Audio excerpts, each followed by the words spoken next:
ఒక్కొక్క ప్రాంతానికి ఒక్కొక్క సాంబార్. అలాంటిదే పెళ్ళిళ్ళ సాంబార్ ఎలా ఉంటుందో మన ఇంట్లో చేసే సాంబార్ కూడా ఈ యొక్క పొడి వేస్తే చాలు సూపర్ టేస్టీగా ఉంటుంది. మా మాట నమ్మకపోతే వీడియో మొత్తం స్కిప్ చేయకుండా చూడండి. ఆ పొడి ఏంటో కూడా నేను చెప్తాను. ఒక్కసారి ఆ పొడి చేసి పెట్టుకుంటే చాలండి. చిటికెలో సాంబార్ చేసుకోవచ్చు, రసం చేసుకోవచ్చు. ఏం వేయకపోయినా సరే ఆ పొడి ఒకటి వేసుకుంటే సూపర్గా ఉంటుందన్నమాట సాంబారు. ముందుగా మనం ప్రిపేర్ చేసుకునే విధానం అయితే చూసేద్దాం.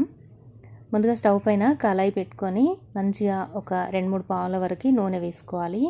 వేసి వేడైన తర్వాత అందులో జీలకర్ర, వెల్లుల్లి వేసుకోవాలి. వెల్లుల్లి కచ్చా పచ్చగా దంచి ఒక్క 4 రెబ్బలు అయితే సరిపోతుందండి. ఇది సాంబార్కి ఎక్స్ట్రా టేస్ట్ని కూడా ఇస్తుందన్నమాట. ఇలా తాలింపులో వెల్లుల్లి వేసిన తర్వాత కొద్దిగా అటు ఇటు ఫ్రై చేసుకోండి. ఎర్రగా అవ్వకుండా చూసుకోండి. ఇప్పుడు మీ దగ్గర ఏ వెజిటేబుల్స్ ఉంటే అవి వేసుకోవచ్చు. నేను ఇక్కడ పచ్చిమిర్చి, ఉల్లిపాయ, అలాగే సోరకాయ ముక్కలు, ఒక్క ఆలు కట్ చేసి వేస్తున్నాను. కొంచెం కరివేపాకు వేసుకోవాలి. వేసి అంతా కూడా ఒకసారి బాగా కలుపుకోవాలి. ఇక్కడ మీరు గుర్తుపెట్టుకోవాలి, సాంబార్ అనగానే ఇన్ని కూరగాయలు అయితే ఎక్కువ తరిగేస్తూ ఎక్కువ వేసేస్తూ ఉంటాం. అలా కాకుండా కొంచెం తక్కువే వేసుకోండి. 2-3 రకాలుగా ఉండేలాగా చూసుకోండి. అప్పుడే మనకి టేస్ట్ బాగుంటుంది. సాంబార్తో తిన్న ఫీలింగ్ ఉంటుంది. ఎక్కువ కూరగాయలు వేసినా కూడా అవన్నీ కూడా తినలేరు కదండి పిల్లలైనా కూడా. సో ఇలా తక్కువ చిన్న సొరకాయ ముక్కే వేసాను నేను. నెక్స్ట్ ఒకటి ఆలు వేసాను అనమాట. మీరు కావాలంటే ములక్కాయలు వేసుకోవచ్చు, ఒక టమాటా కూడా వేసుకోవచ్చు. నేనైతే వేయట్లేదు. నెక్స్ట్ ఇందులోకి కొద్దిగా పసుపు, అలాగే ఉప్పు వేసుకోవాలి. ఉప్పు కొంచెమే వేసుకోండి. ముక్కలు కొద్దిగా సాఫ్ట్ అవ్వడానికి మాత్రమే కొంచెం వేసుకోండి. మనం తగినంత సాంబార్కి తగినంత ఉప్పు ఇప్పుడే వేసామనుకోండి, ఉప్పు అంతా కూడా ఆ ముక్కలకి పట్టేసి కొంచెం అవి తినేటప్పుడు మనకు అంత సాటిస్ఫైయింగ్గా ఉండదన్నమాట. టేస్ట్ ఉప్పుగా తగులుతూ ఉంటాయి. అందుకే కొద్దిగానే వేసుకోండి, సరిపోతుంది.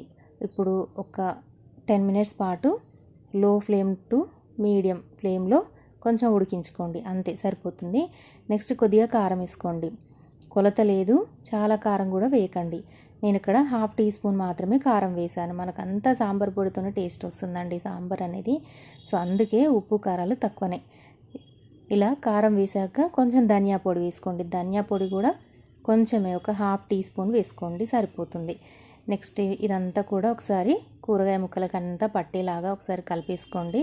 ఇలా కలిపేసుకొని ఒక 2 మినిట్స్ అలా ఉడికించుకోండి. ఇంకా ఇలా ఉడికిన తర్వాత ఇందులో చింతపండు రసం వేసుకోండి. బాగా చిక్కగా వేయాల్సిన అవసరం లేదు. కొంచెం నిమ్మకాయ, పెద్ద నిమ్మకాయ సైజ్ ఉంటుంది కదండి, పెద్ద నిమ్మకాయ సైజ్ అంతా చింతపండుతో 3 అంతలు తీసుకోండి. అది ఇలా పలచగానే రసం తీసుకొని ఇంకా ఈ ముక్కల్లో వేసుకోండి. ఎక్కువ చింతపండు వేస్తే ఏమవుతుందంటే ఇంకా పుల్లగా ఉంటుందండి. కూరగాయ ముక్కలు కూడా పుల్లగా తగులుతూ ఉంటాయి. సో అలా కాకుండా కొంచెం పలచగానే చింతపండు రసం వేసుకొని నెక్స్ట్ కొన్ని వాటర్ యాడ్ చేసుకోండి. ఎక్కువ కాదు, ఒక 1/4 గ్లాస్ అంత వాటర్ యాడ్ చేసుకొని ఇంకా తర్వాత మనం ఒక 5 నిమిషాలు ఇలా మరిగించుకోండి. మరిగించుకున్న తర్వాత మెత్తగా ఉడికించుకున్న కందిపప్పుని వేసి ఒకసారి అంతా బాగా కలుపుకోండి. కందిపప్పు ఉత్తిదే ఉడికించండి, ఇంకా అందులో ఏమీ వేయకండి. పసుపు కానీ ఇంకా ఆయిల్ అన్నీ వేస్తుంటాం కదా, అవన్నీ ఏం వేయకుండా ఉత్తిదే ఉడికించుకోండి. తర్వాత మన సీక్రెట్ మసాలా సాంబార్ పొడి, మసాలా కాదు, సాంబార్ పౌడర్ అనమాట. ఇది వచ్చేసి 1 స్పూన్ వేసుకోవాలి. ఇంకా సాంబార్ టేస్ట్ అంతా మారిపోతుందండి. ఎంత బాగుంటుందంటే అసలు తప్పకుండా ట్రై చేయండి. ఈ సాంబార్ పొడి ఎలా చేయాలి అంటే సింపుల్ అండి, చాలా తొందరగా ప్రిపేర్ చేసుకోవచ్చు. ఇప్పుడు సాంబార్ పొడి ఎలా తయారు చేసుకోవాలో చెప్తాను, జాగ్రత్తగా వినండి. క్వాంటిటీ 1 స్పూన్ మిరియాలు, 2 స్పూన్ల వరకు ధనియాలు, 3 స్పూన్ల వరకు జీలకర్ర, ఈ 3 లైట్గా వేయించి మంచిగా పౌడర్ చేసి పెట్టుకోవాలండి. ఇంతేనండి, ఎంతో రుచికరమైన సాంబార్ మనకి రెడీ అయిపోయింది. ఇది టమాటా రసంలో లేదా ఉత్తిగా రసంలో కూడా మనం ఈ పౌడర్ వేసుకుంటే చాలా బాగుంటుంది టేస్ట్ అనేది. తప్పకుండా ట్రై చేయండి. నేను కూడా వీడియో అప్లోడ్ చేస్తాను. ఈ సాంబార్ పొడి నేను క్వాంటిటీ ఎంత ప్రిపేర్ చేసుకుంటాను అనేది కూడా నేను ఒక వీడియో చేస్తాను. ఇంకా లాస్ట్లో ఏంటంటే మనం చింతపండు రసంలోనే సాంబార్ కావాల్సినంత నీళ్లు వాటర్ కలిపేసుకొని వేసుకోవాలన్నమాట.